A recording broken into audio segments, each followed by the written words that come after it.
मित्रांनो नमस्कार. मी डॉक्टर पंकज अरणे आयुर्वेद पंचकर्माच्या माध्यमातून रुग्णसेवा देत असतो. मित्रांनो 2 दिवसापूर्वी काय झालं, एक पेशंट आपल्याकडे आले आणि त्यांनी सांगितलं की मला फॅटी लिव्हरचा त्रास होतो आहे. सोनोग्राफीमध्ये हिपॅटोमेगाली अशा पद्धतीने माझा त्रास जो आहे तो डायग्नोज झालेला आहे. फॅटी लिव्हरचा प्रॉब्लेम आहे.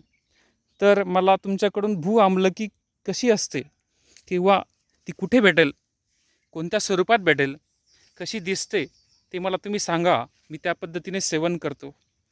मित्रांनो मला हे ऐकून खूप आश्चर्य वाटलं की आयुर्वेदाच्याकडे बघण्याचा दृष्टिकोन जो आहे तो समाजाचा खूप बदललेला आहे. खूप सकारात्मक अशी ही परिस्थिती आयुर्वेदाच्या दृष्टिकोनातून आहे.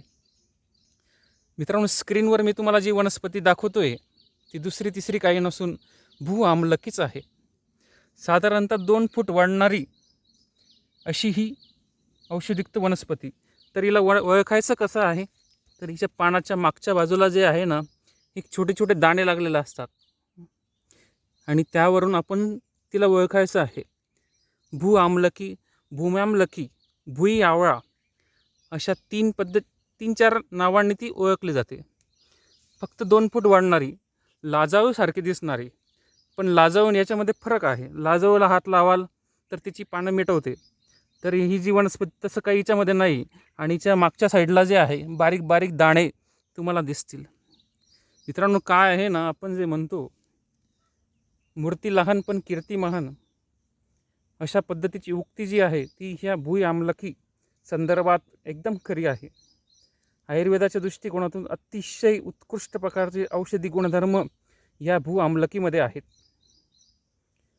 रसाने मधुर म्हणजे थोडीशी गोड, तिक्त थोडीशी कडू आणि कषाय म्हणजे तुरट रसाची आहे. तसेच गुणाने लघु आणि वृक्ष गुणाची आहे. पण ही कफ आणि पित्त या दोन्ही दोषांवर काम करते. आपल्याला स्क्रीनवर दाखवतोय मी. मित्रांनो लिव्हरचे जितकेही प्रॉब्लेम्स असतील त्या सर्व प्रॉब्लेम्सवर भू आम्लकी सर्वश्रेष्ठ आहे.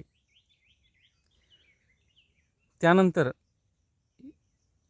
किडनी स्टोन असतील, त्यानंतर मग बाईल स्टोन असतील, या दोघांवरही याचा खूप छान रिझल्ट मिळतो. आणि तुम्हाला जर सेवन करायचं असेल तर हिचं पूर्ण पंचांग जे आहे, पंचांग म्हणजे पान, फळ, त्यानंतर त्वचा, फूल आणि मूळ अशी पूर्ण वनस्पतीमध्ये औषधी गुणधर्म आहे. म्हणजे पूर्ण वनस्पतीचं तुम्ही सेवन करू शकता आणि अतिशय निर्धोक विना साईड इफेक्ट वनस्पती आहे. जर तुम्ही हिरव्या पानांच्या स्वरूपात तुम्हाला जर ही वनस्पती मिळाली तर तिचं ज्यूस काढून साधारणतः 5 ते 10 ml सकाळ संध्याकाळ अशा स्वरूपात तुम्ही घेऊ शकतात. किंवा हिचं जे चूर्ण जे आहे तेही तुम्हाला मार्केटमध्ये दुकानांवर, आयुर्वेदिक दुकानांवर इझिली अवेलेबल आहे. अतिशय स्वस्त अशा पद्धतीने भू आम्लकीचं चूर्ण अवेलेबल आहे. साधारणतः 2 ते 3 ग्रॅम सकाळी, 2 ते 3 ग्रॅम संध्याकाळी पाण्यामध्ये मिसळून अशा पद्धतीने जेवणानंतर तुम्ही हे भू आम्लकीचं सेवन करू शकता. मित्रांनो अतिशय गुणकारी अशी भू आम्लकी आपल्याला अनेक ठिकाणी आढळून येते. बागेमध्ये, त्यानंतर मग शेतात असेल, या ठिकाणी तुम्हाला निश्चित आढळून येईल. मित्रांनो ही माहिती तुम्हाला कशी वाटली आम्हाला आमच्या यूट्यूबच्या कमेंट बॉक्समध्ये किंवा फेसबुकच्या कमेंट बॉक्समध्ये निश्चित एकदा कळवा. आमचं यूट्यूब चॅनल सबस्क्राईब करा, फेसबुक पेजला फॉलो करा. धन्यवाद.